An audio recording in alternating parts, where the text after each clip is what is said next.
shortly on Good Morning Europe. Welcome back to Good Morning Europe.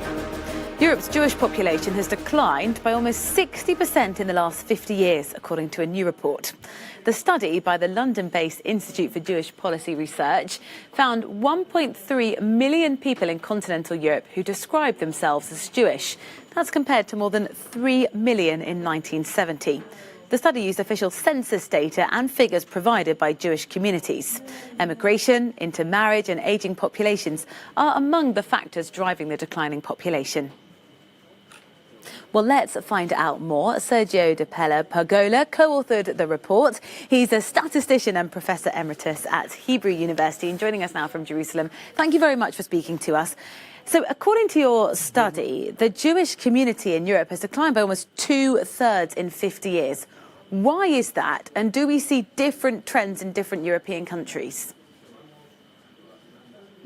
Yes, that was due principally because of the emigration of many, and most of them emigrated from the former Soviet Union. In fact, 1.6 million people, that's the decline in the Jewish population in the former Soviet Union, and another 300,000 is the estimated decline in Western Europe and the Balkans. So it's highly different. And international migration is the main reason for that.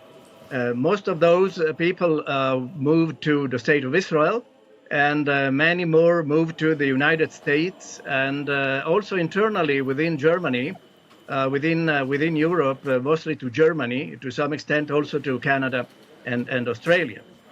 Is it more economic, political, social factors? Can we identify the reasons for making that kind of move?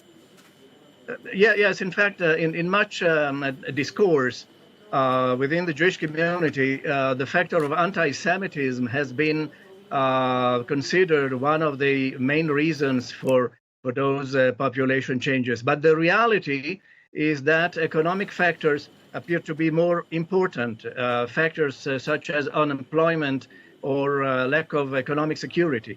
But again, this is widely different across the different countries of Europe, and the more developed countries within Europe have been able to retain more of their Jewish population, whereas countries that are poorer or less stable, or who also have political troubles and in some cases acts of terrorism against Jewish communities and against the Jews in general, that can be explained as the main determinants of immigration. Well, the last thing I was going to ask you is, to what extent has anti-Semitism, briefly if we can, to what extent has anti-Semitism played a role?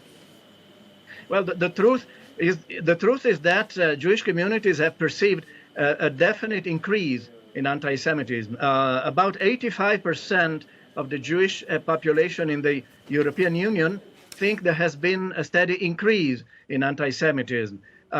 In fact, one of the channels through which this is propagated is the internet and the social networks. More than 80% think that that is a very dangerous tool.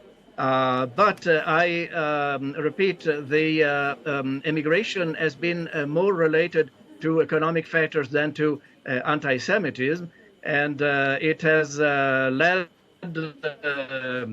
mainly to Israel, which, on the other hand, has had a relatively good economic situation, very low rates of unemployment, and therefore significant opportunities, especially for people who get a better level of education. Thank you very much for speaking to us, Sergio Della Pergola, right now speaking to us from Jerusalem. Appreciate your time.